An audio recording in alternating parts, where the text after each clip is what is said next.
Hello there, and welcome to the Fish Tank Barn. Last week, we spoke about all of my adventures in Florida when I spoke for the Pasco County Aquarium Society. During my visit, I was able to visit quite a few places, and one of those places was Ray Aquatics, which was located a couple of hours north of Tampa. I really thought he had a unique fish room and a pretty nice array of fish. Come join me as we take a look at some highlights from Ray Aquatics Fish Room. Ray Aquatics Fish Room was set up in his garage and basically consisted of 3 rows of various sized tanks. The filtration consisted of sponge and box filters that were run on a central blower.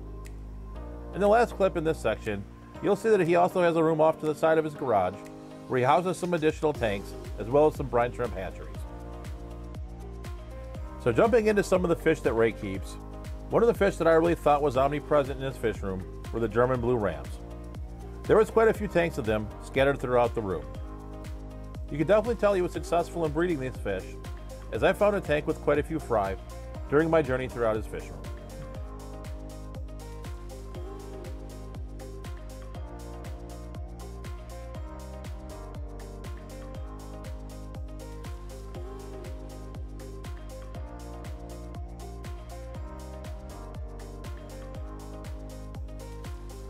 Another highlight for me from the fish room was the variety of Rift Lake African cichlids. I really enjoyed seeing that he was keeping Victorians, since not too many people keep them. All the Rift Lakes were represented in his fish room. Along with the Victorians, there was also fish from Lake Tanganyika as well as Lake Malawi.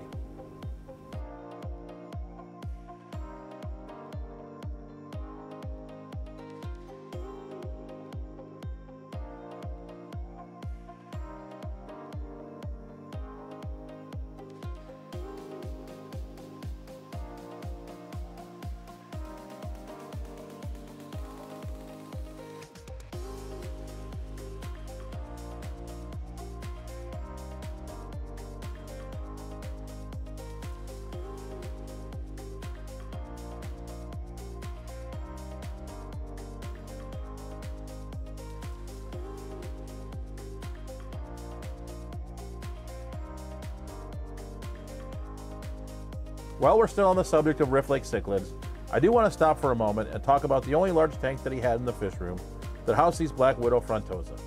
I thought he had a pretty nice breeding group of these fish.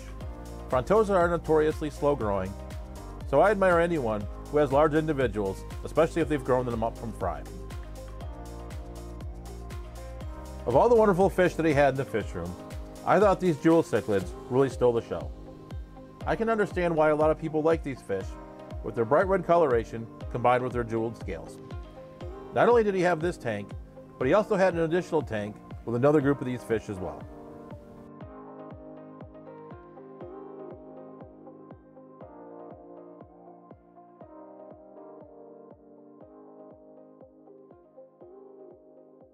There is quite a bit of variety of other types of fish at Ray Aquatics as well. You can find many types of schooling fish, from rainbow fish to barbs. There was also some swordtails and guppies, and even some discus and angelfish. His fish room really had quite a bit of diversity, which I thoroughly enjoyed.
I hope that you enjoyed taking a look at Ray's Aquatics Fish Room. This was just a small sample size of what he had going on in his fish room. I'd like to thank Ray's Aquatics for hosting me, as well as Grant and Shelby from the Garden of Eder for taking me up to visit their fish room. So with that, stay safe, stay fishy, and I'll catch you on the next video.